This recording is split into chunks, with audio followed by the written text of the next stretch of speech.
Well, welcome for those that have joined. We'll give another minute or two to see if we get some more participants in the room, but hang tight. Welcome to the Oregon Department of Energy listening session.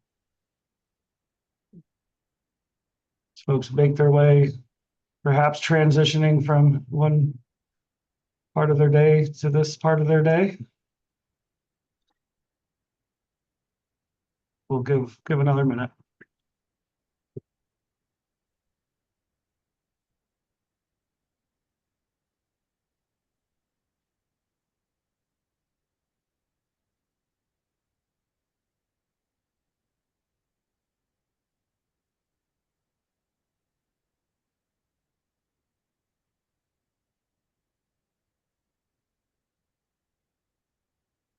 So again, folks that are here, we're just giving a minute, see if we get a few more participants, but welcome, settle in, and we'll get started really shortly.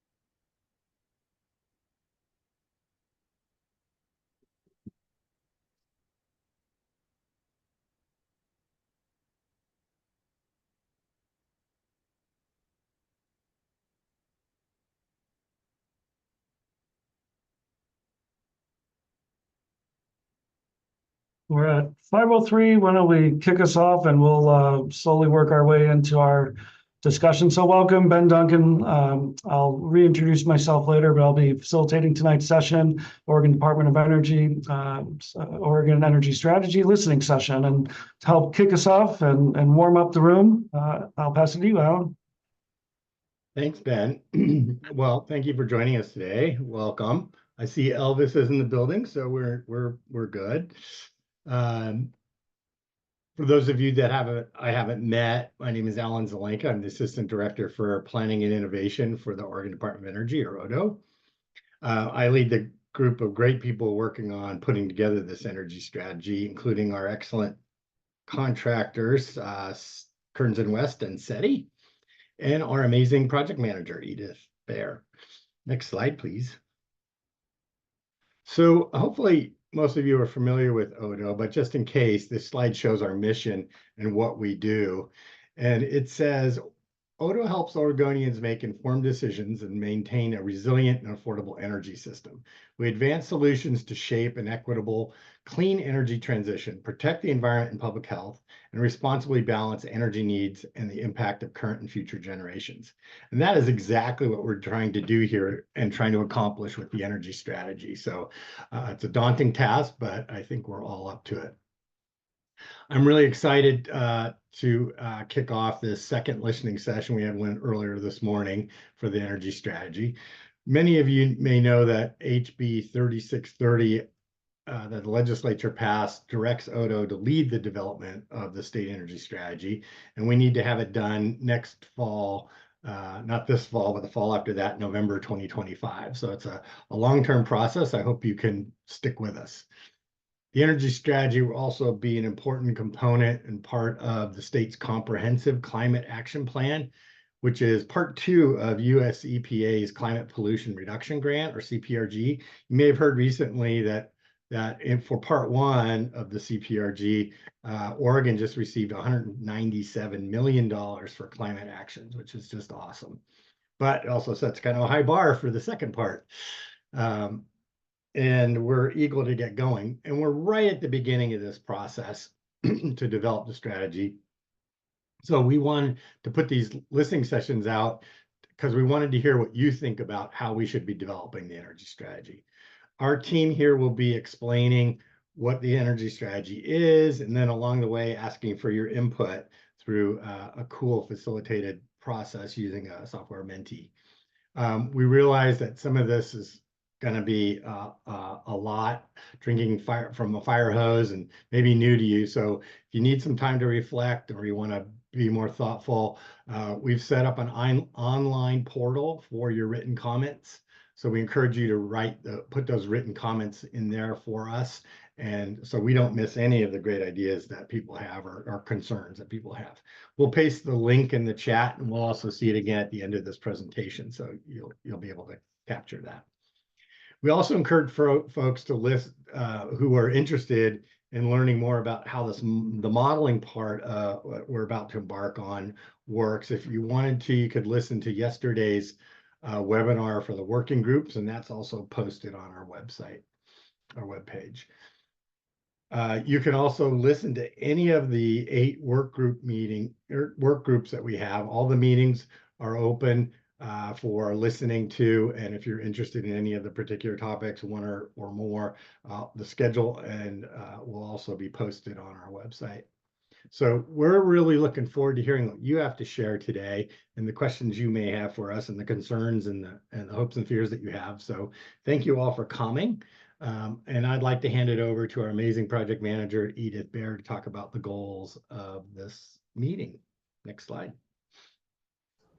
Thanks, Alan. And hello, everybody. My name's Edith Baer.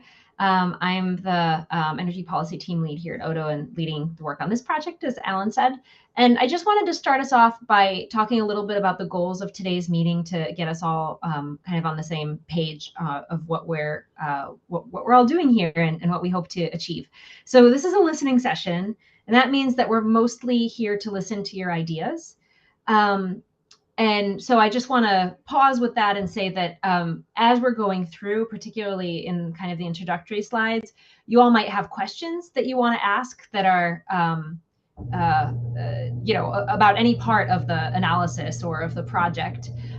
Most of those questions we will likely not respond to live here because that would change the focus of the conversation to more of a Q&A. So, but we will prepare written responses and we'll put them up online. So I encourage folks to write down those questions. They help us understand the questions that people have. And we commit to responding to those questions also when we have more of our team here. This isn't everybody, and in the end, it's a pretty complicated process. So with that, goals of today's meeting, part of it is to establish a shared understanding of the Oregon energy strategy. What is it? What's the timeline? Why are we here today? And we also want to talk a little bit about the modeling, which is the phase of the project we're in today. And the process we're in now will inform discussions on the costs, the benefits, the barriers, the challenges to meeting our state's energy policy objectives. So first goal is understanding enough to have a conversation. And then we really want to listen and learn from you to understand what kinds of questions you have, what kinds of interests you have in the energy strategy, things that you would like to see, expectations that you have. So really looking forward to the conversation that we'll have, and I'm going to hand it back to Ben to run us through the agenda. Thanks. Great. Thanks, Edith. Thanks, Alan, for getting us started. So we're going to do a more robust introduction of the teams that are supporting this work.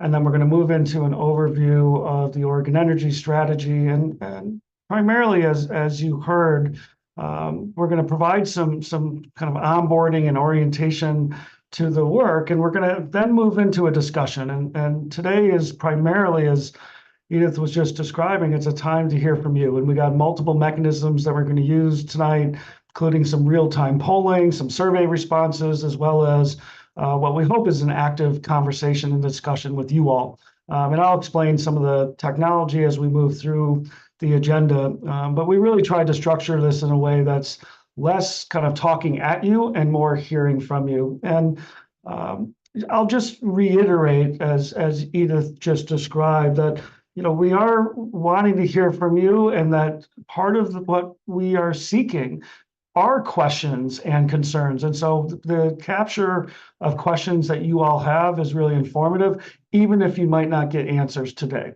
So I just really encourage folks to use all the different mechanisms that we have to give input to make sure that we're informing Odo in the best way possible. We'll provide some next steps, some other ways to engage, and then we'll get you out of here in well, not by 12 p.m. according to this agenda, but by 7 p.m. tonight. So you're not going to go back in time, I promise.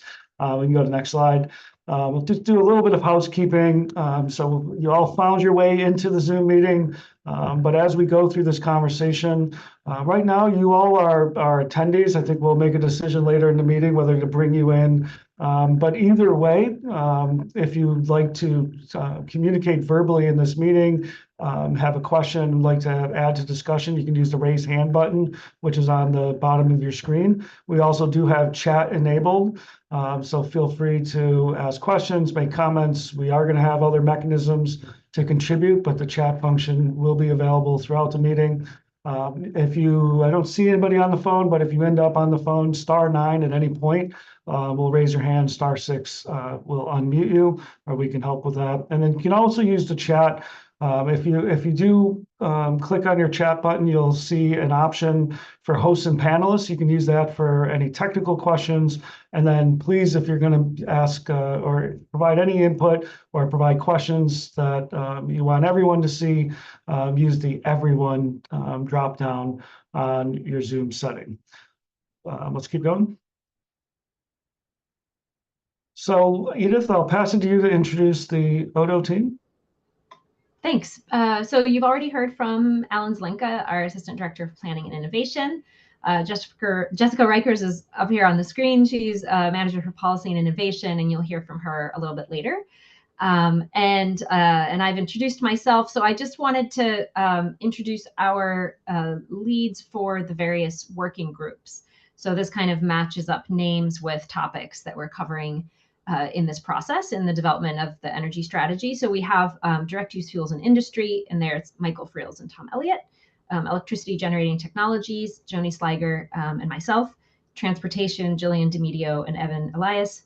Transmission and distribution, Jason Searman, Rob Delmar. Buildings, Blake Schlide, Stephanie Cruz, and Mary Capriva. Energy efficiency and load flexibility, Andy Cameron and myself. Equity and environmental justice, Lauren Rosenstein with me as backup. And land use and natural resources, Michael Friels and Ruchi Sadir. So you've heard the names once now and seen them. So hopefully they're more familiar if you choose to engage in any of the working groups or see us in any other meetings like this. Thanks, and I'll hand it back to you, Ben. Great, thank you. And so I want to introduce Eileen, who's going to introduce her CETI team. Yes, hi to everybody. My name is Eileen Quigley, and I'm the Executive Director of the Clean Energy Transition Institute, CETI. And CETI is a research and analysis nonprofit that's focused on accelerating an equitable clean energy transition in the Northwest. I'm the lead project manager for the technical consulting team on this project. We have a technical modeling team, which includes our technical project lead named Jeremy Hargreaves from Evolved Energy Research, as well as several other Evolved folks who are working on the project with Jeremy, and then Elaine Hart, who's based in Oregon from Moment Energy Insights. And then we have two equity advisors, Mariah Caballero on the CETI team, and then Angela Long of Rockcrest Consulting, who's also based in Oregon. Thank you. Thank you, Eileen. And you'll hear more from Eileen when she talks about the work that team will be taking on. And last and only occasionally least, I'll introduce my Kearns and West team.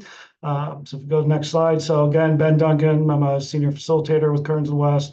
We got Gilly Garber-Yance. Give a wave, Gilly, who's helping with the process, a lot of the behind the scenes work. Also will help with some technical support. And then Maria Verano, who will be capturing the insights and inputs from you all today, helping us create a meeting summary. So if we keep moving on, I'm going to introduce some technology that we're going to use throughout tonight. Hopefully, folks have had some experience with Menti.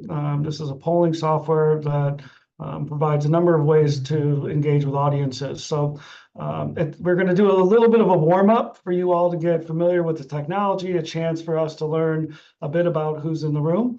So Menti, there's a couple ways to access this. So one, you can open a browser on your cell phone or on your computer and go to menti.com, and then you type in the code 31863723, and we'll put this information in the chat.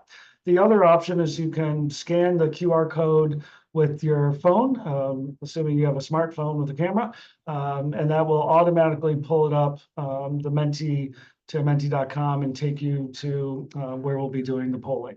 I'll just note that we're going to share this slide several times. It's the same menti.com link that you'll go to every single time. So if you keep your browser open or keep your phone handy, that will be helpful. But again, we'll bring it up each time that we utilize this technology. So hopefully by this point, folks have either gotten onto menti.com and submitted their code. As a reminder, once you respond to an answer, you need to click submit, and then it will go into the in through the software. So let us try. Hopefully folks have had time to get on it. So first question, who are you representing today? And there's a number of different choices. Again, you click on what best represents you, click submit, and it'll reflect kind of where you're coming from. We've got a couple folks, government agency, public, non-governmental. So I'll give it another minute. Okay, I'm seeing the little blue bubbles slowly working their way. Okay.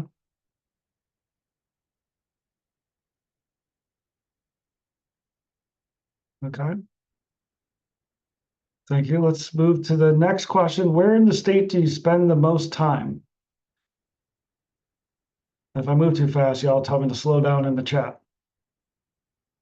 So this, you should be able to click at least estimate. You're not going to get your exact address on here, but to the best of your ability, try to ping your location. We're seeing folks in Portland, down Eugene. Looks like Klamath Falls area, got the coast. Eastern Oregon, is that Hermiston maybe? I can't see. Pendleton. Okay, it's like Redmond. All right, thank you. So I'll give another 10 seconds or so for anyone who hasn't put themselves on the map. Just geographic representation, which is always nice to see. We bring folks together across the state. Ensure that we have good representation of interests and geographies. And let's go to the last one. In one word, what are you most interested in hearing about today? And I'll note that as you put in your word, whoever's the fastest one, your word will be really big, really quick. And then other words will go in. And you can click multiple responses. So if you do have multiple interests, you can put in multiple responses. Just continue to click submit. So what are you most interested in hearing about today? So we got climate action, opportunities, reasonable alternatives, resources, okay. Energy costs, seismic durability. Ooh, love that. Energy costs, reasonable alternatives, okay. Climate action.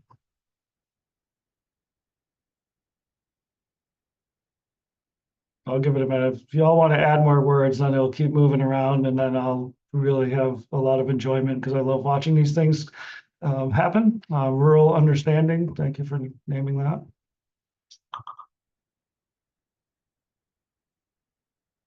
I will give a couple other seconds here.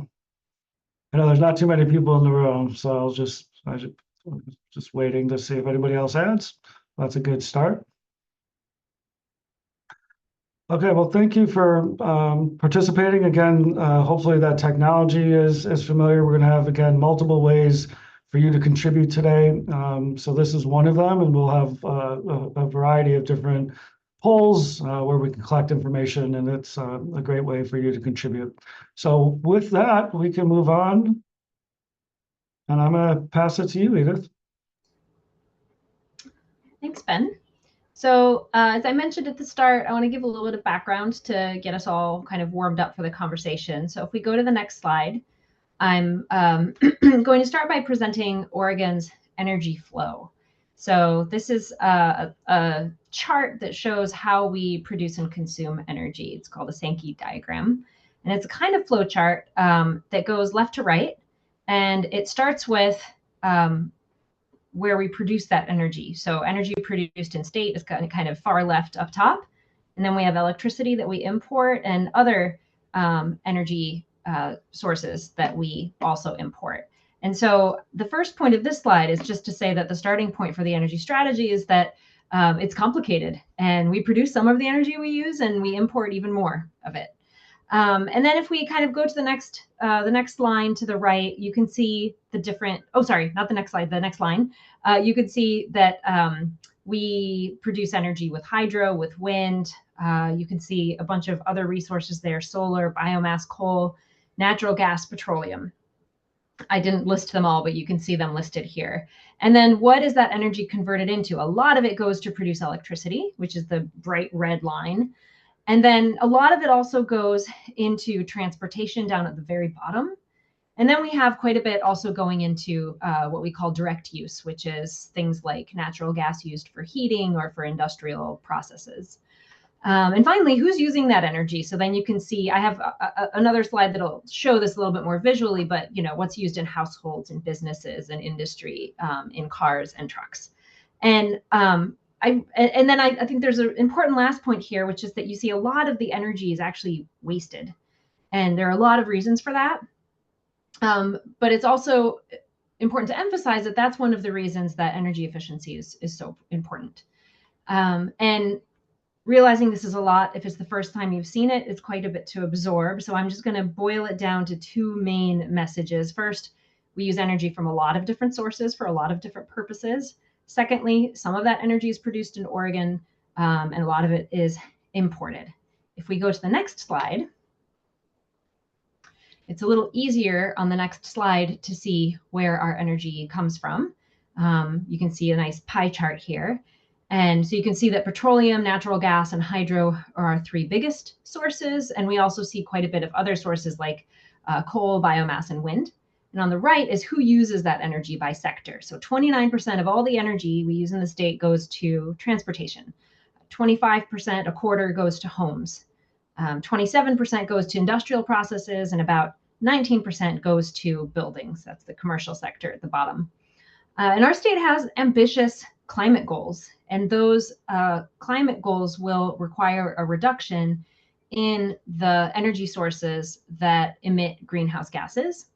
And if you just look at the chart here, there are some pretty large chunks where we see a lot of emissions.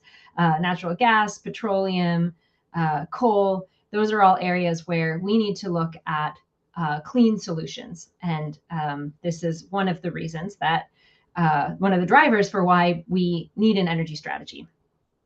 So if we go to the next slide, I'm going to get a little bit into the why we need an energy strategy. So in a moment, I have a slide that'll talk about what I mean when I say we have ambitious energy and climate goals.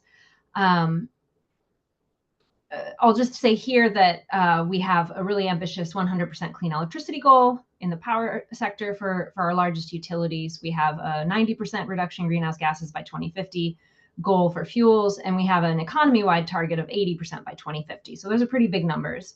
And we know that the costs of failing to achieve these goals have some pretty serious consequences, and those consequences are not equitably distributed across society. And so it's really important to get this right. We undertook an analysis in a report that we published a couple of years ago, our biennial energy report, where we looked at about 20 different studies to see how other energy strategies are structured and what they conclude. And it was pretty clear that we can do this, but that there are a lot of different pathways to achieve these goals. And that means that we have a lot of choices, and that there are some trade-offs to consider within those choices. And so the reason for an energy strategy really is that if you look at the breadth of these policies, they cover that whole pie chart. They cover that whole right-hand side with kind of homes, cars, businesses, industry. And no one policy covers it all, and no one program and no one agency. And so it's really important to tie it all together in one strategy where we can make a deliberate and informed set of decisions to help move us forward. And this last point is really important, which is we need to work together to chart an intentional course for our state's energy future. So if we go to the next slide, this shows the bill, which Alan mentioned, House Bill 3630, that directs ODO to lead development of an energy strategy that identifies pathways to achieve Oregon's energy policy objectives. And this strategy needs to be informed by various perspectives throughout the state. So we've been talking to sister agencies, we're engaging with tribes, we're engaging with the public.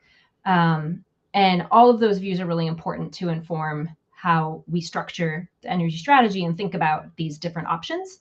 We also need to take into account existing resource plans, energy-related studies, analyses. We're not starting from zero. There's a lot of good work that's already happened and that's ongoing. We also need to account for a lot of factors.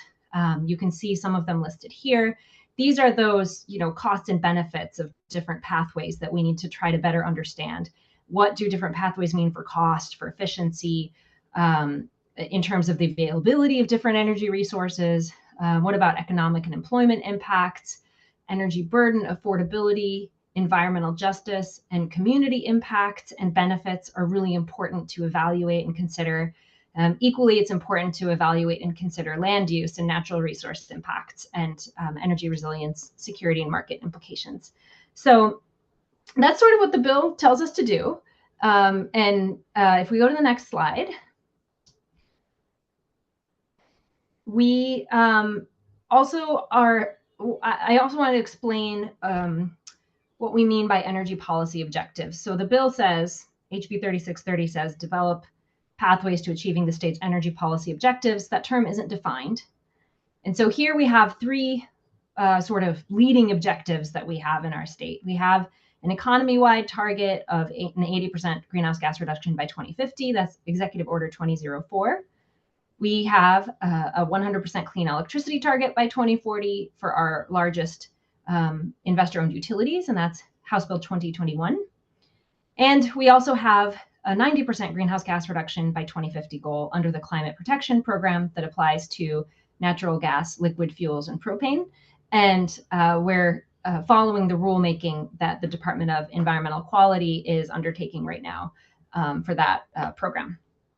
And then underneath this, you can see there's a whole suite of additional policies that are driving and shaping the compliance pathways that are determining how we meet these high level goals. Just a few are listed here: the Clean Fuels Program, Advanced Clean Cars 2, Advanced Clean Trucks. We have building codes, appliance standards, and many, many more. So if we go to the next slide,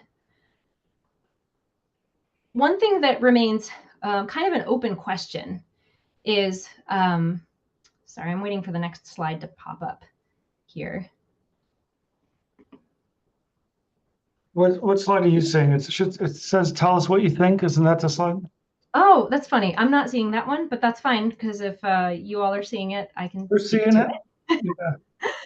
Yeah. So you just saw a summary of those high-level climate goals. The piece that is still a little open is, if we look around, we see that there are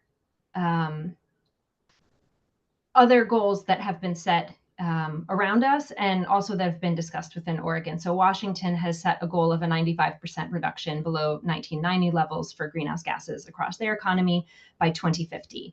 The Oregon Climate Action Commission has recommended a similar target for Oregon based on an evaluation of the science and of our existing policies and programs. And the federal government has set a goal for a net zero economy across the country by 2050. So the purpose of the energy strategy is to evaluate pathways and trade-offs. I now see the slide, it just came up.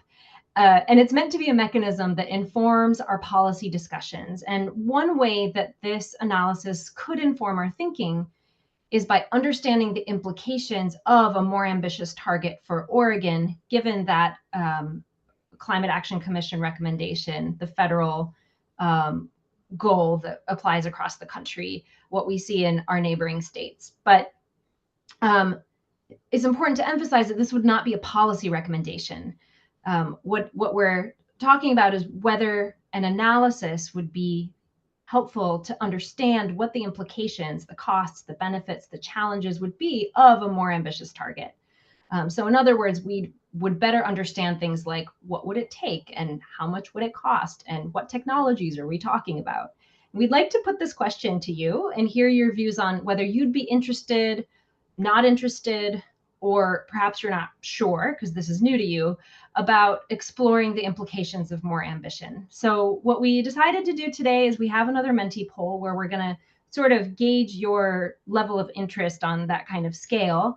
And I'll just add that I realize this is a big question, and we will have a survey after this webinar where you'll have an opportunity to weigh in with a bit more detail if you'd like on this question. So Ben, I'm going to pass it to you to just lead this Menti poll. Thank you, Ida. So you previewed the question. So we're flashing the Menti poll access again on the screen.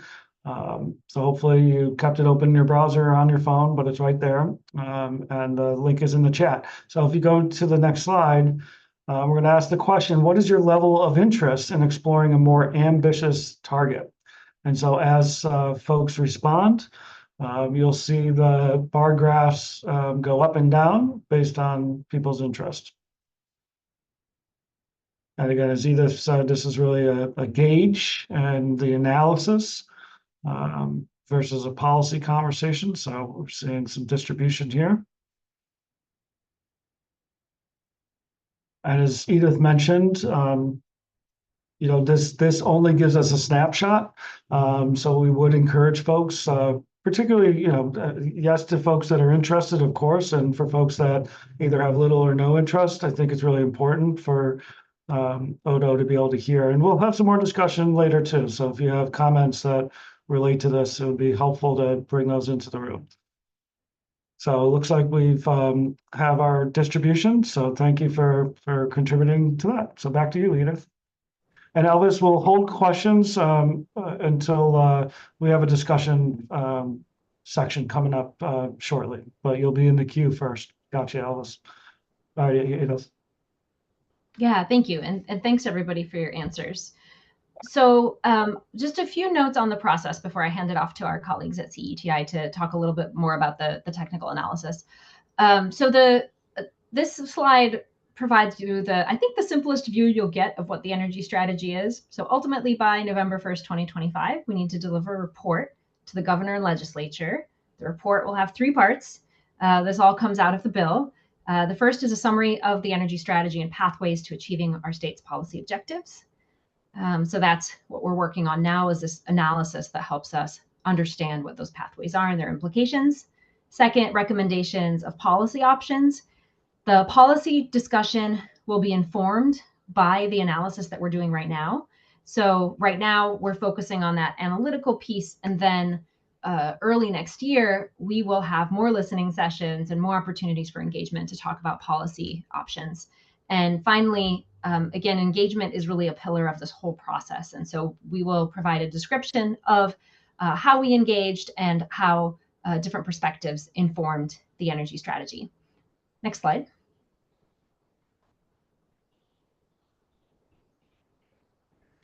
So I want to talk a little bit about the process without getting too much into the weeds.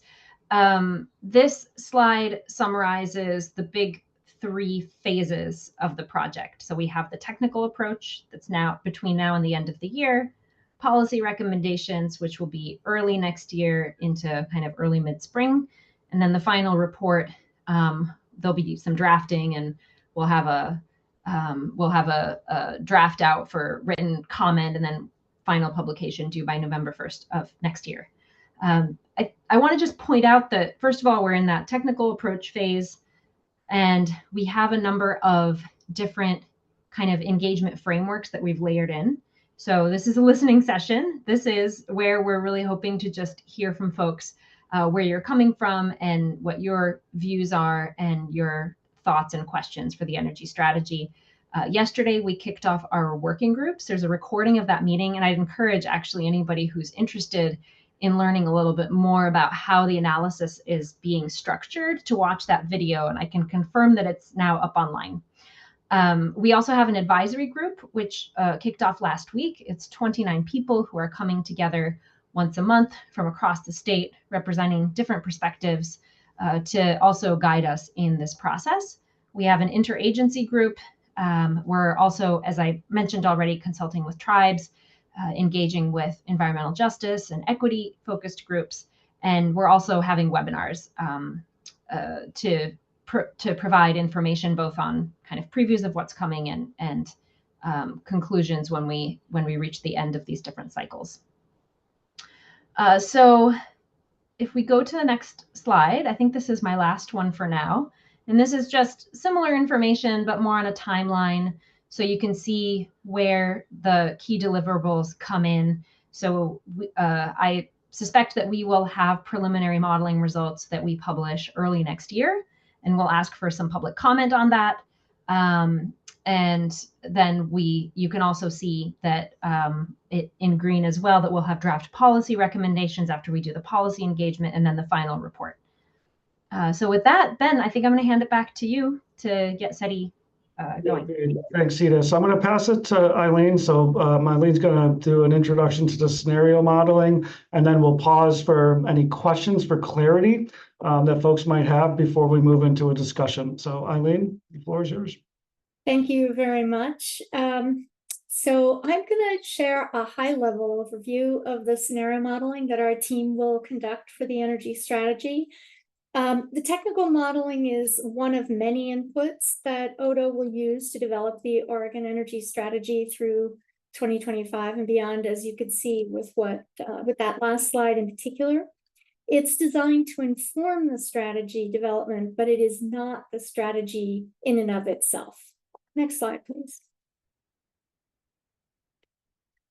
So at its core, the modeling will not be predicting the future, but rather is a tool for informing decision-making. Evaluating different pathways can help highlight the pros and cons of different options and identify strategies that can help manage or mitigate uncertainty. So rather than tell us what the future will be, we'll be examining the effects of different choices that could be made about Oregon's energy system. And while the modeling will look out to 2050, we'll also be thinking about what near-term actions would be needed to get on the path to 2050 to meet energy emissions targets and energy goals. And the modeling will help us identify gaps and opportunities along the way. Next slide, please. The type of modeling that we do is economy-wide, least cost energy system optimization. And so what does this really mean? Economy-wide means we're considering the whole energy sector and the economy and all forms of energy across supply and demand. So beyond just the electricity sector. Importantly, the model is structured to meet Oregon's energy policy objectives, as Edith was discussing. And the greenhouse gas emissions are modeled to be reduced over time to achieve emission targets. The model is grounded in ensuring reliability, and it looks for least cost solutions. We look at Oregon's energy system in the context of the 11 Western states, because Oregon does not exist in a vacuum, but instead is a vital part of an increasingly dynamic energy system in the West. Clean energy advances in other Western states will impact the availability and the cost of the solutions here. Next slide, please. Here's a visual to help explain what the model is doing, which at a high level is calculating the energy needed to power Oregon's economy and the least cost way to provide that energy under clean electricity and emissions goals.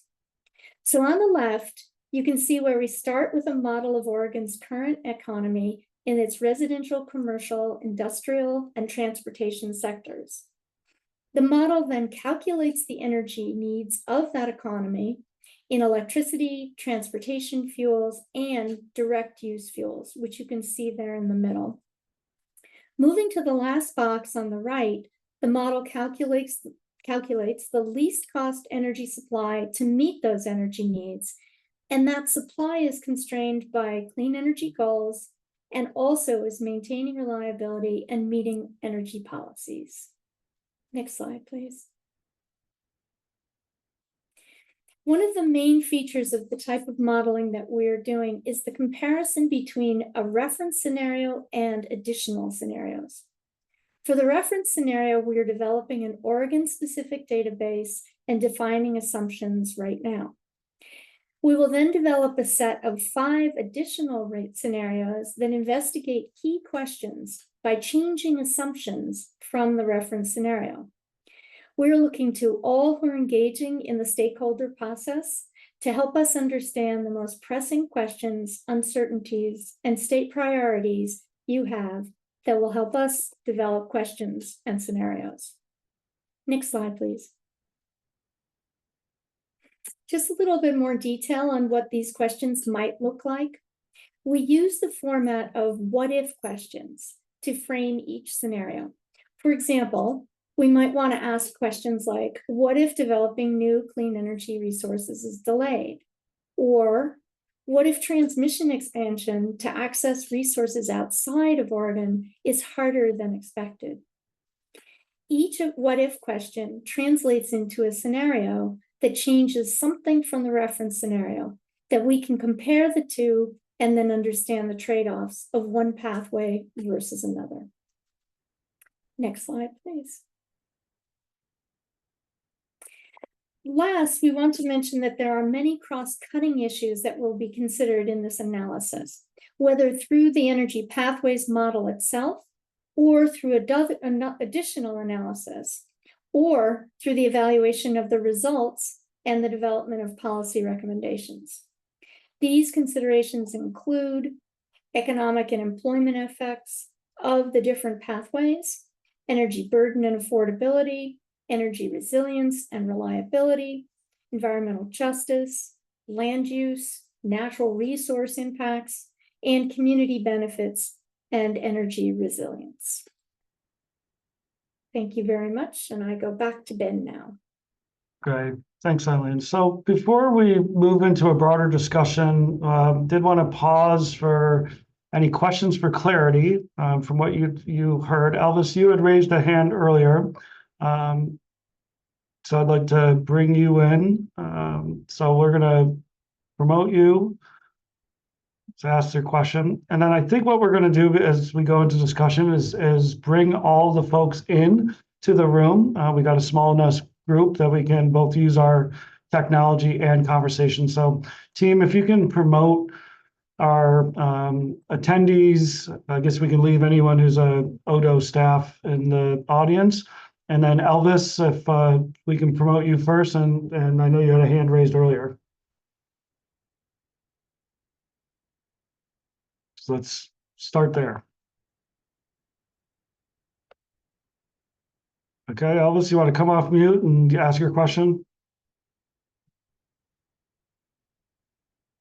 Yeah, you know, that question about level of interest, I wasn't sure I understood what that meant. Was it that you were interested in the study, or was it interested in the goals, or what was that about?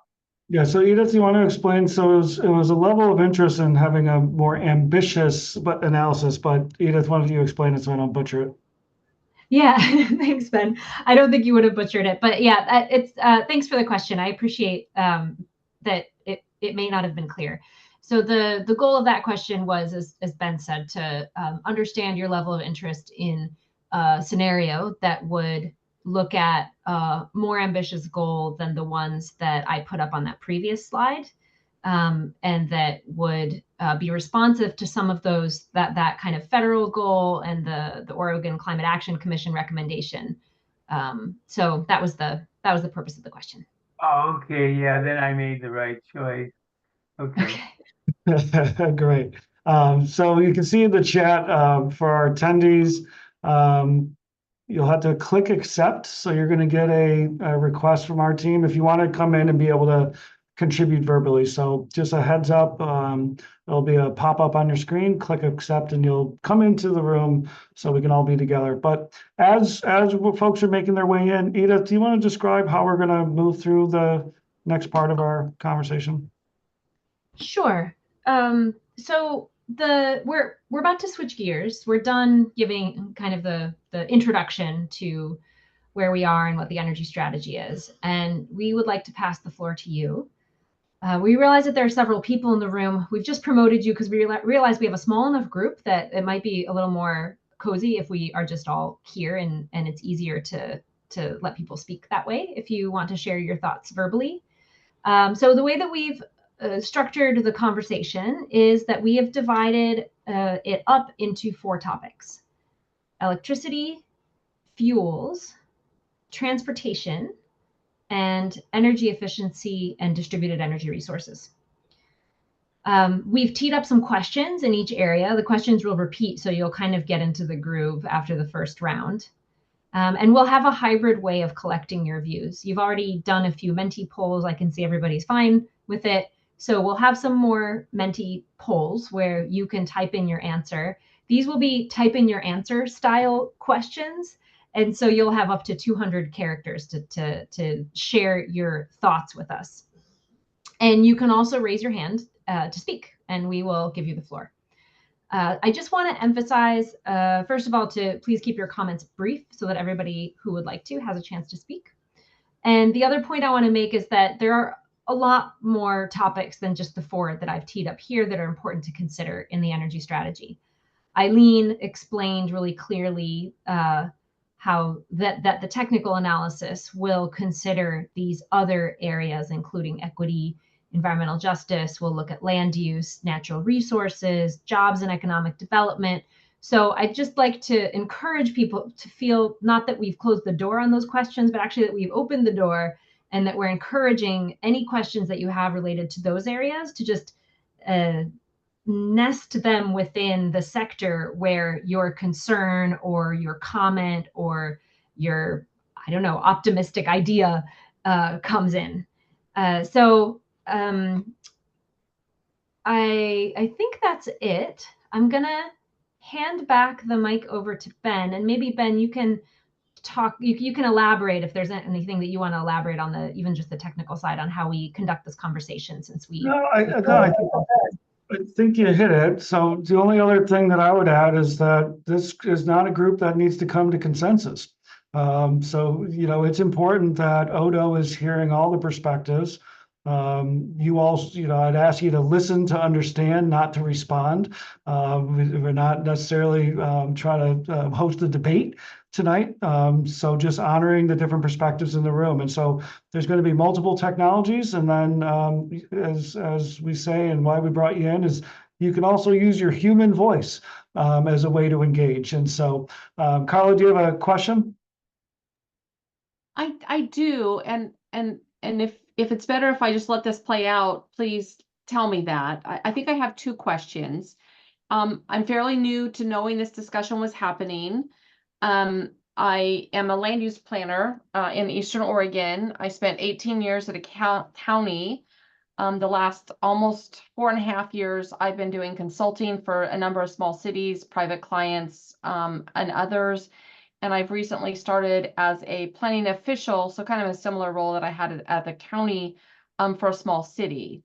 So I think my first question is, I recall quite painfully the governor's 10-year energy plan that went through a process, I want to say like around 2010. I may not have that time exactly right.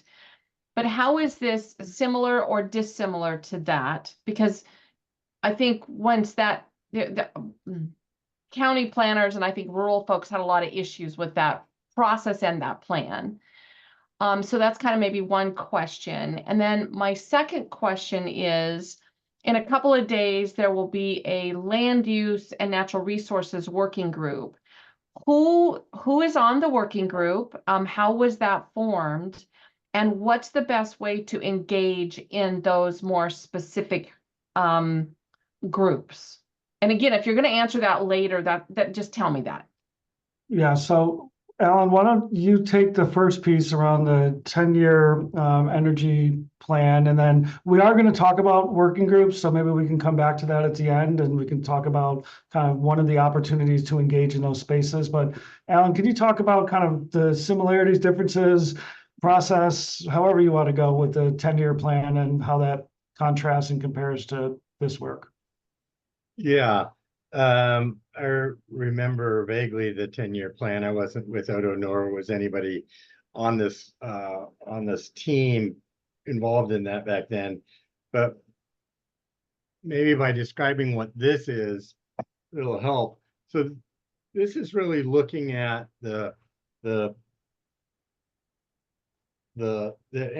energy landscape and trying to figure out over the next 20 years, given all of our goals around energy and policy objectives on energy and climate, how do we want to tackle that? So what approach do we want to take? What kind of resources do we want to develop? What kind of actions do we want to take in the climate sphere to be able to meet all of our and achieve all of our goals? So in essence, we want to see if we can get the state to go that way on achieving those goals, and along the way look at what are all the different, in order to figure that out, we have to figure out what are all the different options for us to look at in order to figure out that the state should go that way. And if we are going to go that way, we need these programs, these policies, these resources, these incentives. And there's a whole bunch of questions we don't know that we need to research and find out. But along the way, during the modeling, we'll also be able to look at different ways of getting there that will inform that conversation towards the end. So in the end, what we want to come up with is not only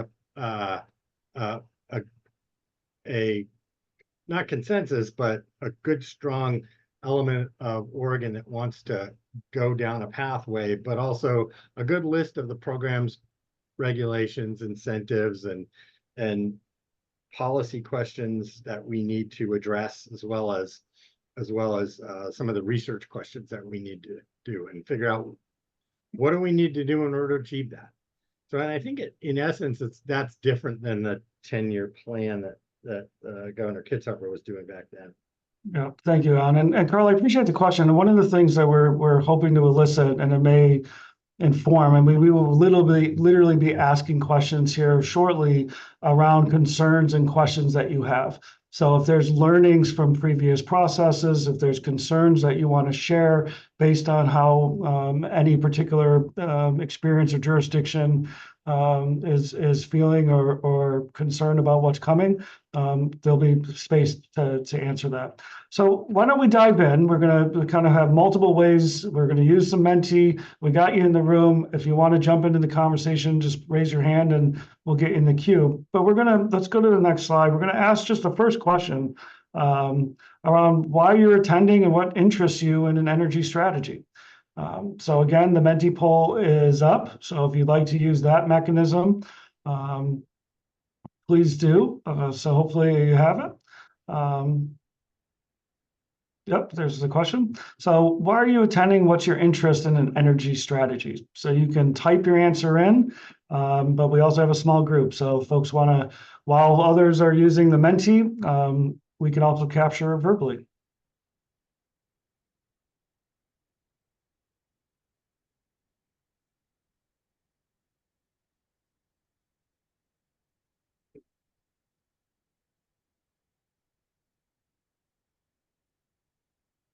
As a reminder, as Edith said, there's a 200-character limit. But we will have other mechanisms to respond as well. Learn how I can help my small city meet the energy goals. Yep, thank you.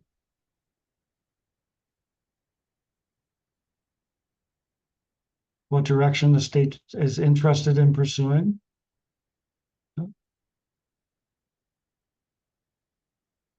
As a state, we need to achieve a reasonable strategy that acknowledges rural needs. Appreciate that, naming the rural perspective. Learn more about the Oregon energy strategy, energy climate in Oregon. Like to know if there are any incentives or funds to help the CBO I work for. Yep, thanks for naming that.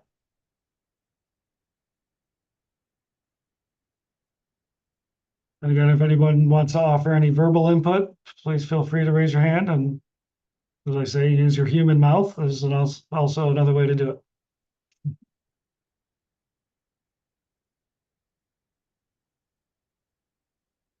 Okay, give a few more seconds for folks to respond to this. Keep it simple, Simon. KISS. Wanting to know what the impact on the cost of living for Oregonians will be of the climate goals and the risk to electricity reliability. Learn more about what it may cost, how to fund, how those governments with very low resources can assist. That's really helpful. That the scope of the concern is more complex than acknowledged. We get 90% of transport fuel from a single pipeline from Washington, 400 miles, no seismic standards in design. And I know there's been a couple comments about kind of seismic risk and vulnerability to the infrastructure previously. Well, that's a good start. So thank you for sharing kind of what brings you into the space. Now what we're going to do, as Edith described, we're going to kind of go through 4 different topics. You'll get kind of a quick snapshot, and then we'll be asking kind of the same sequence of questions. And again, we'll use this same model, but feel free to jump in verbally at any time. So for electricity, Jessica, do you want to kick us off? Yes, thank you. All right, so we're going to talk a little bit about the electricity sector and what the current state looks like and where our energy objectives and climate goals are kind of pointing the state to right now. So next slide. So right now, or at least in 2021, it always takes a long time to collect all this data. So in 2021, this is what our electricity resource mix looked like. As you can see, there was a lot of hydro, but we also had a lot of coal and natural gas, as well as wind. And we always have a pretty steady amount of nuclear from the Columbia Generating Station up in Washington State that supports our electricity, and a smaller amount of solar. But as you're seeing over time, these bubbles, this is called a bubble chart, the bubbles change. And we'll see hydro go up and down depending on what kind of precipitation we got during the year. We would see natural gas go up or down, usually in tracking with that hydro year. But we're also seeing long-term trends like wind and solar are becoming bigger and bigger pieces of this bubble chart. And that sort of gets to what our energy targets are, in that we have several state policies that are pointing us toward decarbonizing our electricity system. And so where you see these coal and natural gas circles, we're going to have to figure out ways to replace those with things that will meet our HB House Bill 2021 goals. So if you go to the next slide.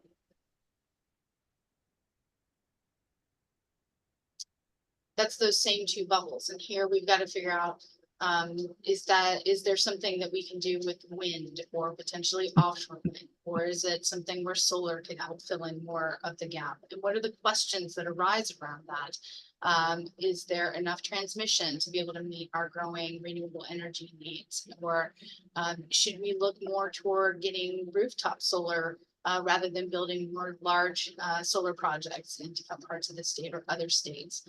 So there's a lot of questions that come up around this. And that is one of the things that we want to understand from all of you today, which is what questions are you hoping that the energy model that we're looking at will be able to address?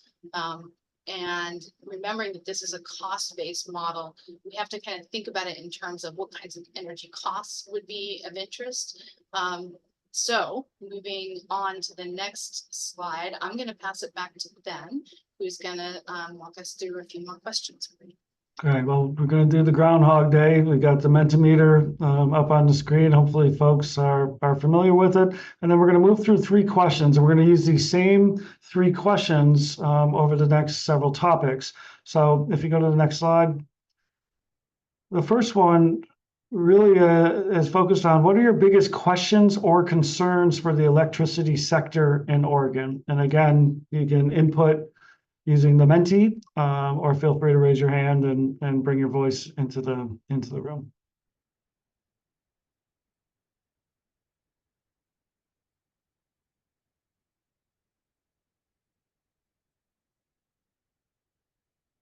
I'm seeing safety, one of the biggest concerns. Okay.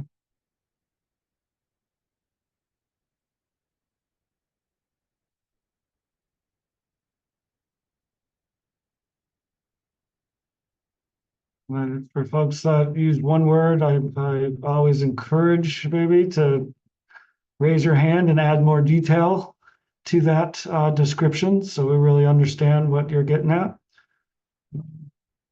So I won't put anybody on the spot because I can't see who put it in, but I'll just offer the more detail that you provide, the better the information. Carla, jump in. Yeah, I tried to put in a comment and didn't take it. My question was, what is the real cost of vehicle electrification?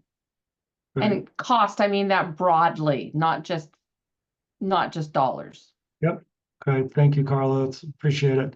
And then we have comment around infrastructure development, improvement, and how to pay for it. So again, under the big banner of cost, what's being done to create resilience against natural disasters such as earthquakes or solar flares, terrorism, hacks, etc. I know, Alan, you had put a comment around the energy security work that's being done. So that might be one piece, but certainly we've heard this a couple times. The real cost of vehicle electrification. Thank you, Carla. Or someone else, but Carla named it. So again, questions or concerns, and as a reminder, and I answer these questions, right, but it's really helpful to capture them. Are the clean energy goals based on scope 2, or does it go further to include scope 3? That includes the emissions that are part of the manufacture of like utility scale batteries for energy storage. How much investments is going into wave energy? Again, we're capturing all the questions that emerge from this, both to inform future conversations, but also for Odo to really sit with and provide thoughtful answers as community continues to generate questions and identify concerns. We're going to need an immediate transition to an electric grid from fossil fuel grid after Cascadia. You can scroll down a little bit. Can we accelerate this transition paced by the seismic wildcard we are facing?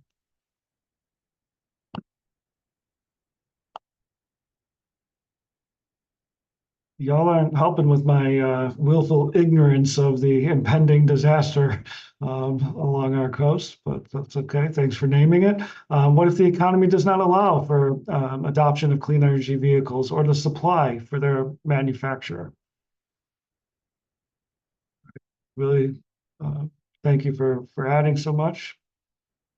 Wind doesn't always blow and the sun doesn't always shine. I see that comment, at least the bottom half of it. Thank you.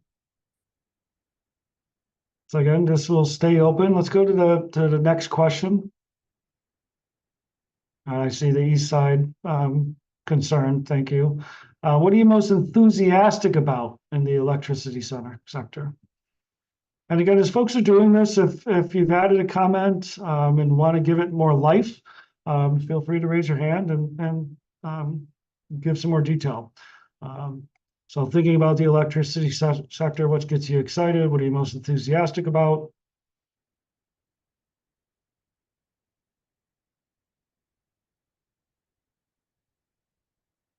And then Jessica, thank you for putting in the chat. Certainly use the chat if that's helpful for you. Can we talk about nuclear again? Open question. The potential for significant reduction in greenhouse gas and a stalling of the climate change that is affecting climate too quickly. Thank you.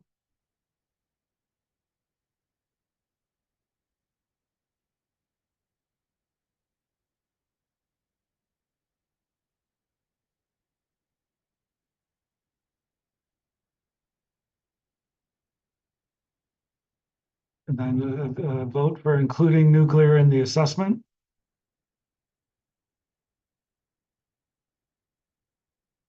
Thank you, Jessica. Additional jobs with new technology.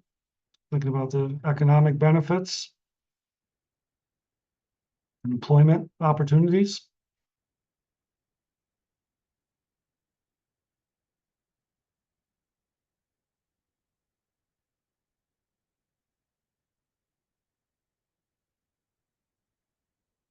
Now let's give another minute or so for folks to type in their answers. I'll keep inviting you to raise your hand and use your human mouse. But this is, of course, a way to contribute. Carla, you're like the A student here. Jump in, Carla. Yeah, so the response to this is yes, including nuclear in the assessment. Does that mean it will be included, or is that another comment to include it? I'm looking for some clarity there. My sense is that is a one of your colleagues around the table in the audience who said, yes, you should include nuclear in the assessment. But whoever wrote that, Perfect. I don't think Odo was responding, so I think it's one of your folks in the room. Turning in our waste into clean energy is possible, question mark. Toledo is working on testing that. I noticed PGE committed a non-emitting energy before HB 2021 and Salem followed. This counts as exciting in the electricity sector. Thanks for naming that. Yeah, let's give another 30 seconds for any other written responses. Of course, don't be afraid to follow Carla's brave lead if you'd like to offer your voice into the room as well.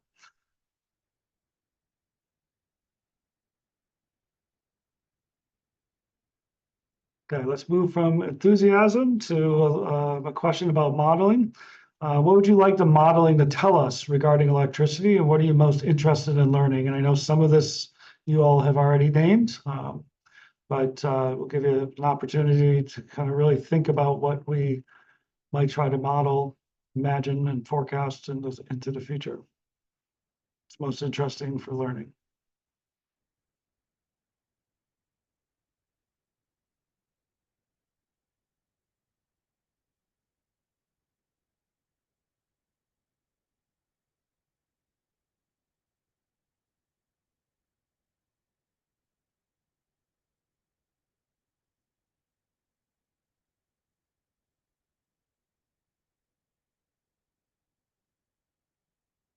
How we can reduce energy waste. Okay. Thank you.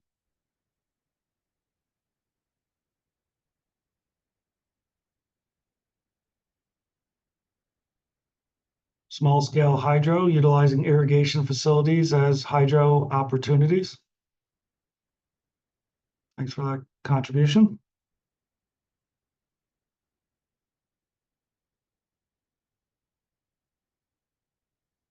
The impact of clean energy goals on the utility electric rates, utility bills, and impact on state taxpayers of funding the clean energy goals. Interested in modeling both small nuclear and large facilities as well.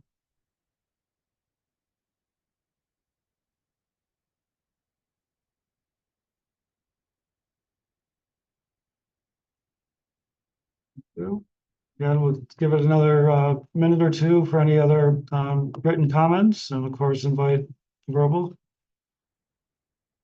It is possible to decentralize the grid with rooftop solar and other technologies to increase resilience against disaster? Question mark.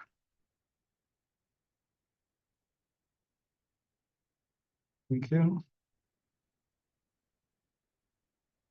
Okay, maybe another 30 seconds for last comments. Not a lot of agreement on the geologic probabilities dealing with our seismic future.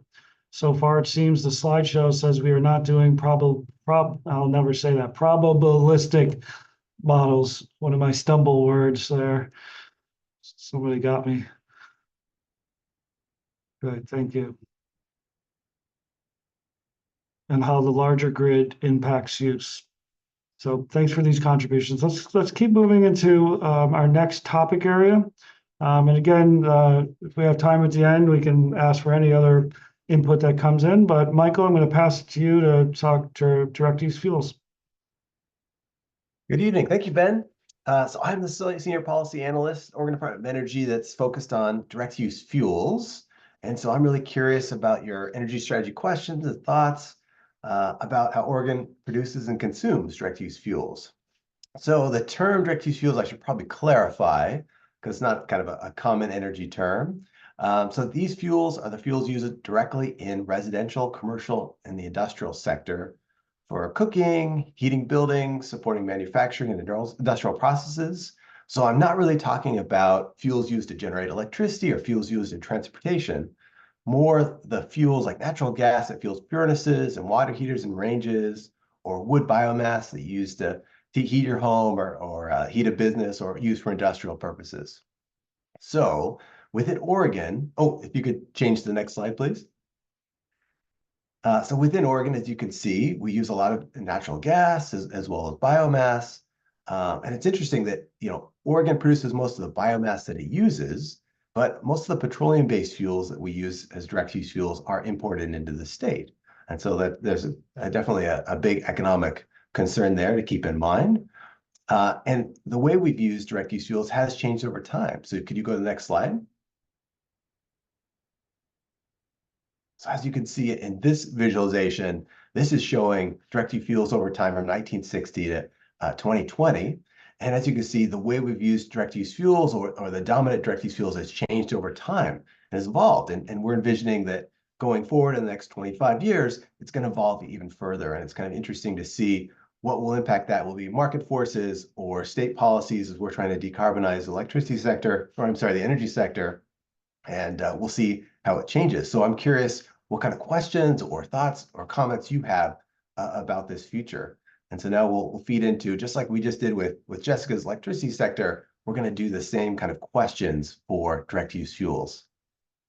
Right, thank you, Michael. So again, we'll flash the Menti access onto the screen, although hopefully folks just have left it open and ready to continue moving. So we'll give you 10 seconds here to make sure you're reacquainted with the Menti. Hopefully folks are back in. Let's go to the first question. So same things. What's the biggest questions or concerns for direct use fuels sector in Oregon? So we can go to the next slide. There you go. So again, you can input through the Menti or raise your hand and say it out loud.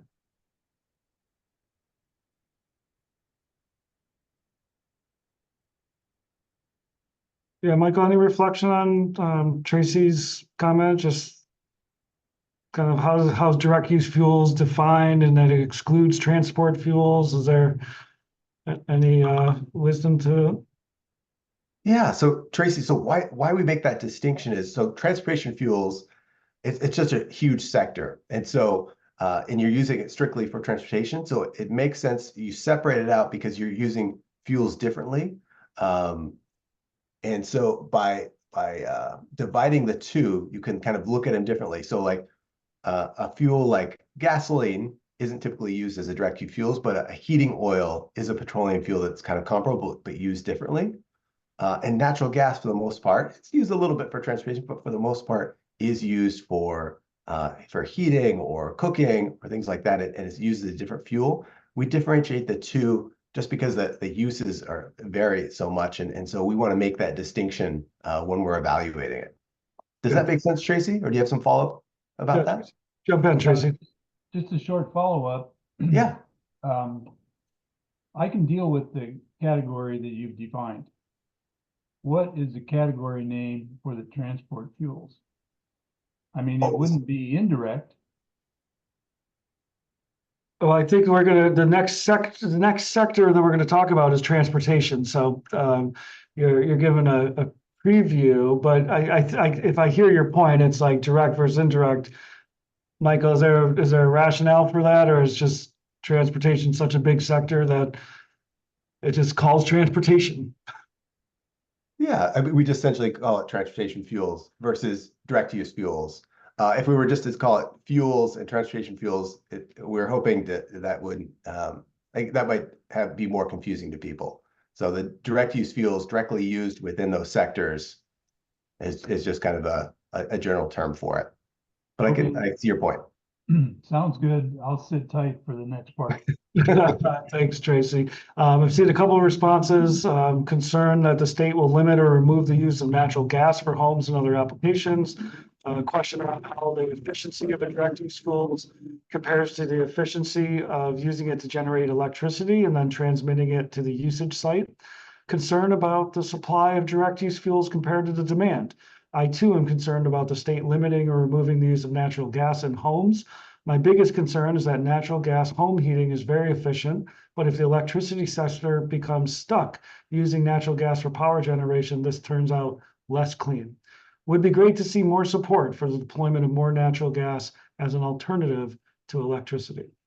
So a few comments on the concerns and questions around direct use fuels. So we'll give it a couple more minutes, if folks, or another minute or so, if, for more written. If there's any other verbal comments, just raise your hand, or at this point, it'll come off mute and I'll know you want to talk.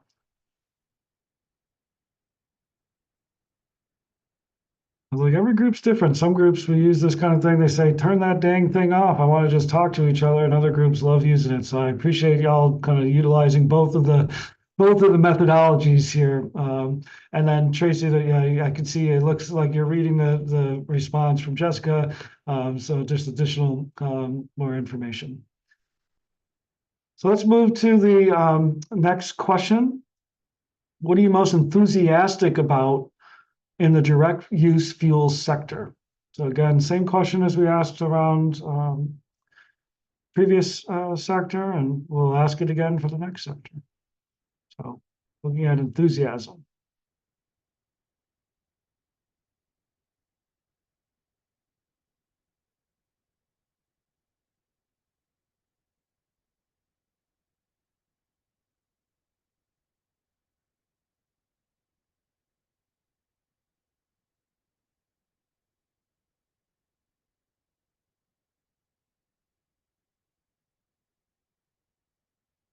Seems like there's a little less enthusiasm than there were questions and concerns, so we'll note that. But enthusiastic about hybrid, there we go. Now they're starting to come in. Hybrid electric gasoline cars becoming more the norm. Question, is there an opportunity for, quote, mining of fuels for this application?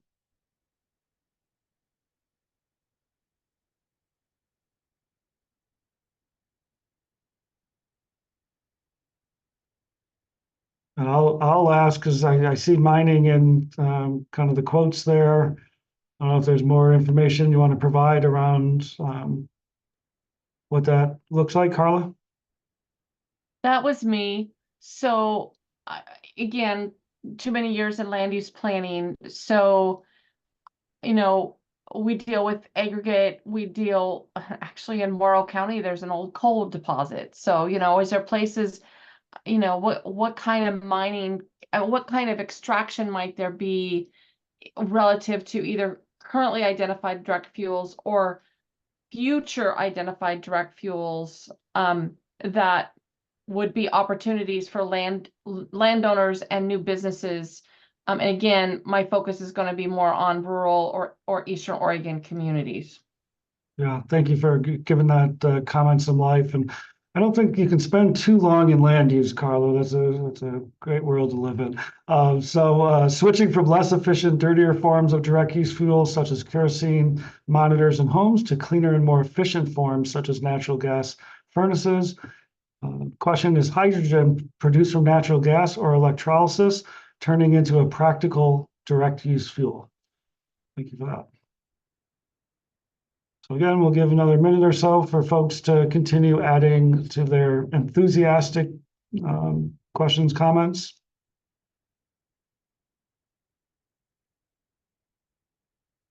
Okay, bye, Susan. Susan might have already left.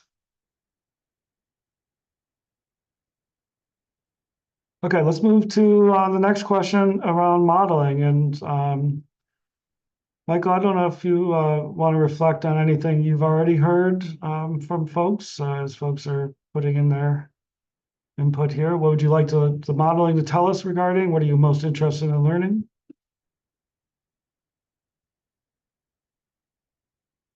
Sorry, I was on mute. Thanks, Ben. So I think this is an opportunity to kind of think of the future and think of what if questions. So, you know, what types of clean fuels could be available in the future in Oregon? What could be produced within the state? As Carla was kind of pointing out, what are the opportunities for rural and urban communities? That's kind of there's some exciting possibilities, and it's an opportunity for us to take a look at it with this energy strategy. Good. Thank you, Michael.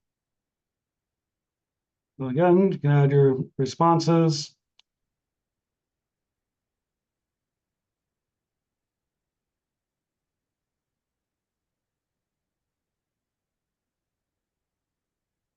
And I guess why people are thinking, another thing to consider is in the modeling, the cost of all these things and wanting to make sure things are affordable for all Oregonians, and keeping that in mind. Yeah, thank you, Michael. So comment, if more homes had access to natural gas, how would that affect the use and production of electricity?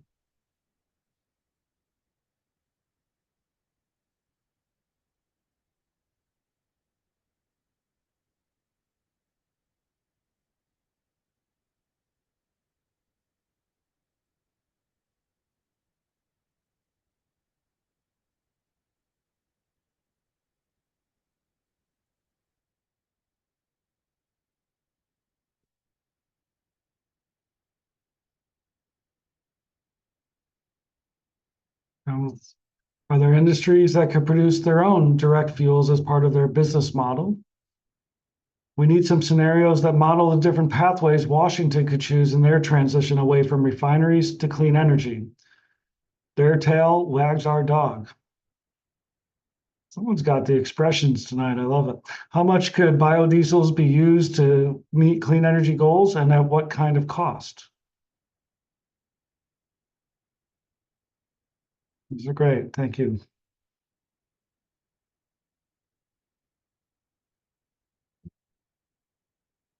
Okay, we'll give another minute or so for folks to add any additions, or if you'd like to comment.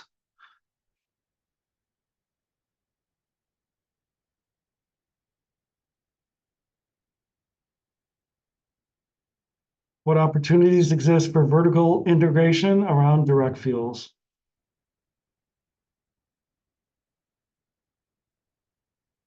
Thank you for that.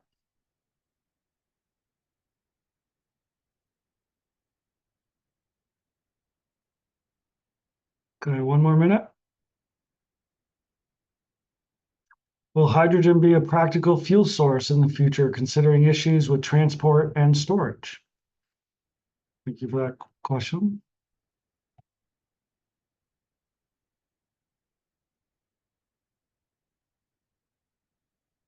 Need to model the these are my stumble words, proliferation of heat pumps. Thank you.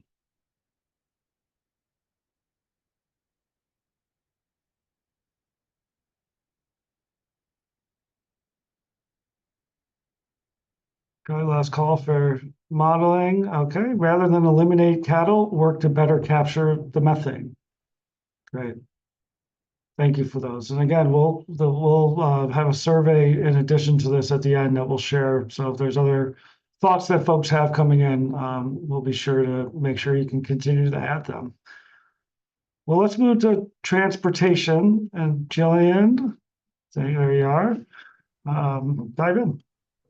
Great. Thank you, Ben. And good evening, everybody. My name is Jillian DeMedio. I'm a senior policy analyst with this ODO team, and I am our transportation lead for this project. Just want to thank you all for joining us tonight and sticking with us for this long. I appreciate it. So before jumping into our questions, I just want to briefly set the stage and talk about transportation in Oregon. So if you could go to the next slide. I'm sure many of you have heard already that the transportation sector is the largest source of greenhouse gas emissions in our state, constituting about 35% of all emissions. And this is largely because transportation is currently dependent on fossil fuels like gasoline and diesel. So you can see in this pie chart here that our current mix of transportation fuels from 2020 data, and these imported petroleum fuels make up more than 90% of what we consume in the transportation sector. However, the way that we power transportation is changing with the adoption of electric vehicles. Next slide. So some of this, of course, is driven by consumer choice. There are a lot of great electric vehicle models out there now, and many consumers do prefer the way that they drive. But a lot of this is also driven by policy. And we mentioned earlier, one of those policies is the Climate Protection Program, which will require a 90% reduction in greenhouse gas emissions from liquid fuels, including gasoline and diesel by 2050. So if we look at the same transportation picture out to 2050, we know that it is going to look a lot different than it does today. And we're likely to see a lot more zero emission vehicles on our roads. So with this, I think we're just interested in hearing your thoughts and concerns about this transition in our transportation sector. And I think I'll pass it back over to Ben to bring us through our questions. Yeah, you all know what you're doing now, so I won't explain it to you again. So we'll flash this on the screen and then we'll move into the first question. What are your biggest questions or concerns for the transportation sector in Oregon?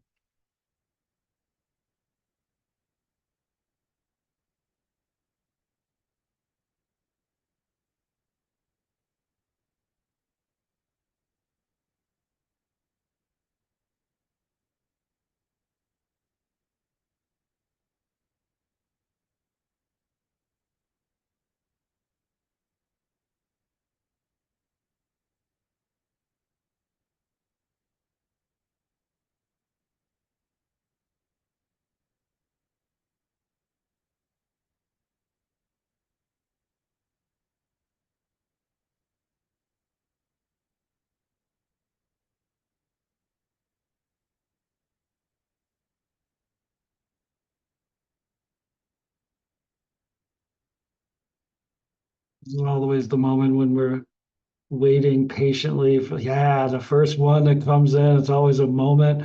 Thank you. So in moving to a larger WFH economy, which hopefully someone. That's work from home. Work is from my home. guess. Yeah. Thank you. It's like, all these years working with and for government, I've been pretty good at acronyms. I didn't know that. Larger work from home economy and more local food sources, the most practical way to reduce the need for transportation entirely. So that's a question. Distances and weather in Eastern Oregon make electric vehicles difficult. We need to be sure that all Oregonians have transportation that can work for them. Lack of funding for public transportation in rural Oregon. Thanks for naming those perspectives. Thank you.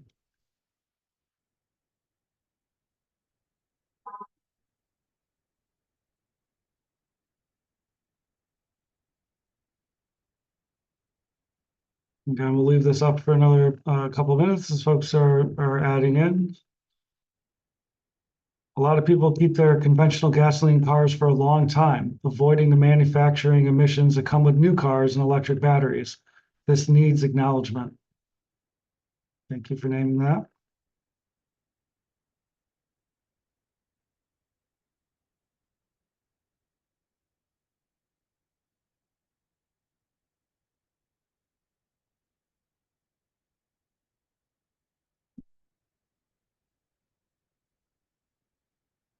Suburban sprawl and a lack of local options for groceries and other necessities.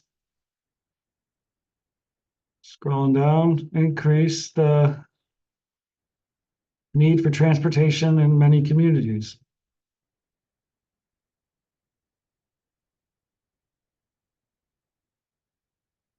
The variety of charging station operators, their different billing portals, some poor maintenance, EV incompatibilities will pose difficulties and make for a rough road ahead. Thank you for naming some of those challenges. So let's give it another minute on questions and concerns for transportation. And again, I'll keep offering folks the opportunity to speak their questions and concerns.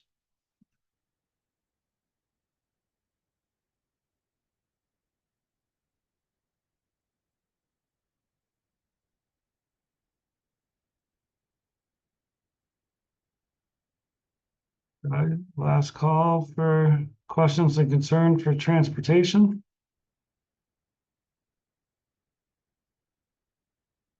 Let's move into the next question around seismic insecurity with Washington refineries. Thank you. It's a big deal. What are you most enthusiastic about? We'll move to the next slide. What are you most enthusiastic about in the transportation sector? It's that time to name enthusiasm, possibilities, vision, imagination.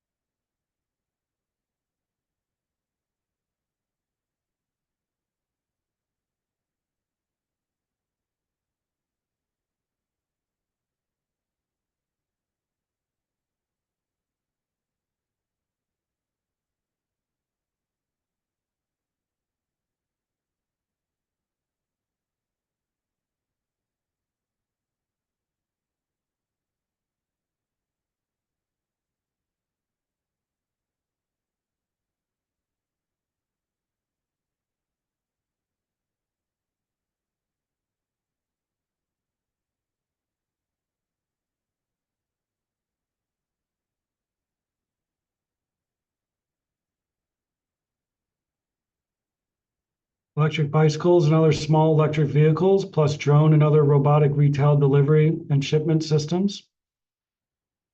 Thank you.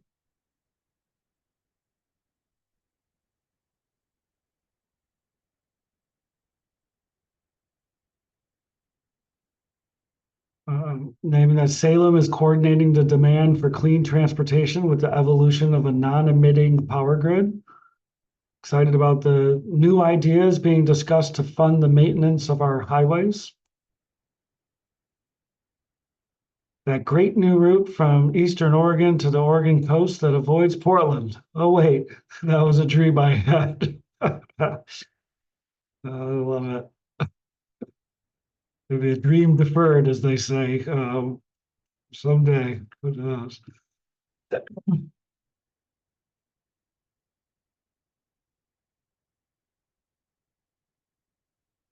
It's officially captured though on the record, so those dreams, maybe there's a reality someday. Guess you could take this some southern route, some way. There is a lot of personality. I love it. And you got to bring yourself into the space, right? We're 6:30 on a Wednesday. You know, some of this is helpful for our collective mental health, right? So we'll give it another minute just surrounding things you might be enthusiastic about in the transportation sector.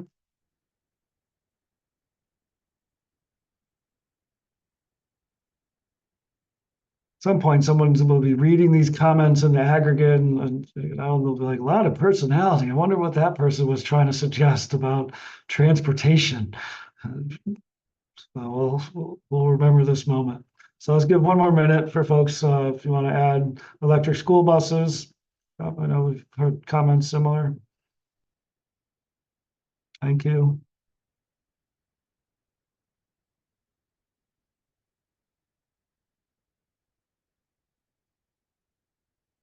Okay, last call on the enthusiastic transportation sector.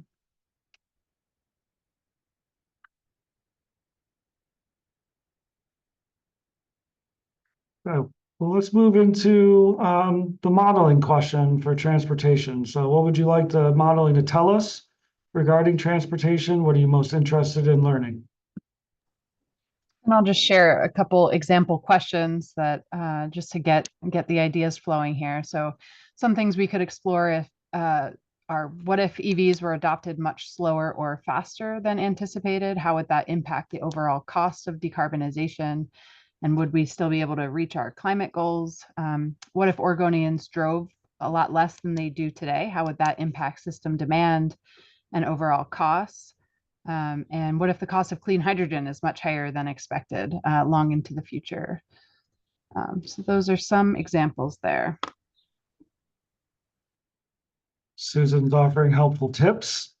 There is a direct route from Central Oregon through Salem to the Central Oregon coast. It's like, what if that route existed? Would Eastern Oregonians drive more or less if you could skip Portland easily? If you could go from Ontario to Astoria without touching Portland. But getting us back on track, what would you like the modeling to tell us regarding transportation? What are you most interested in learning?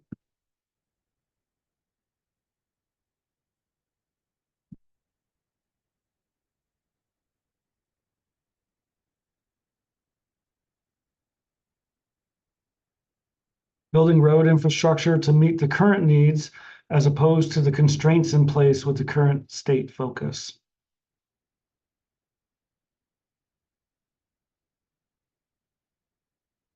I might need a little more detail. When you talk about constraints in place and state focus, I'll just offer if you wanted to add any verbal detail or add any written detail, that'd be great. So we have clarity what you're putting forward.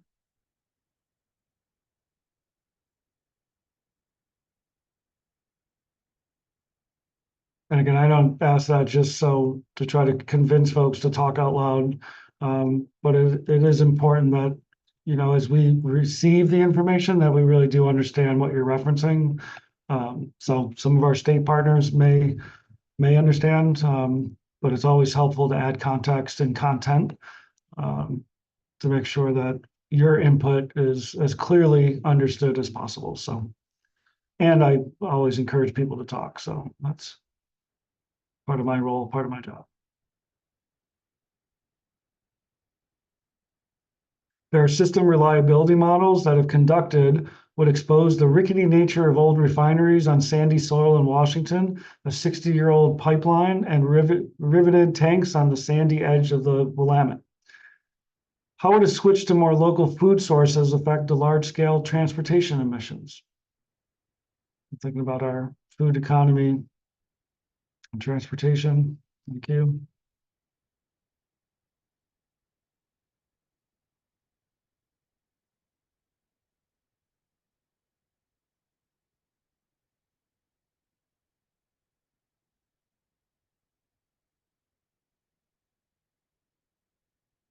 We'll give another minute or so for comments on this part of the section. What is the break-even cost for operating an all-electric vehicle versus conventional gasoline vehicle and hybrid electric gasoline cars? Requires assumptions about prices and rates. Yeah, thank you for that.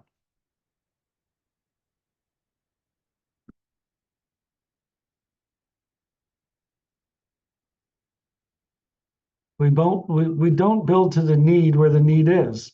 I-5 and I-84 in the greater Portland area, along with the smaller roads in the network, need to be built to handle the load.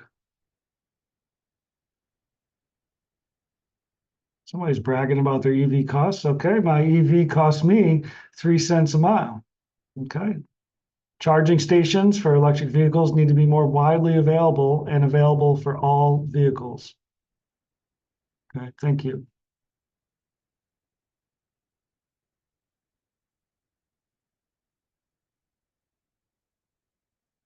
Okay, we'll do a last call for the modeling and transportation.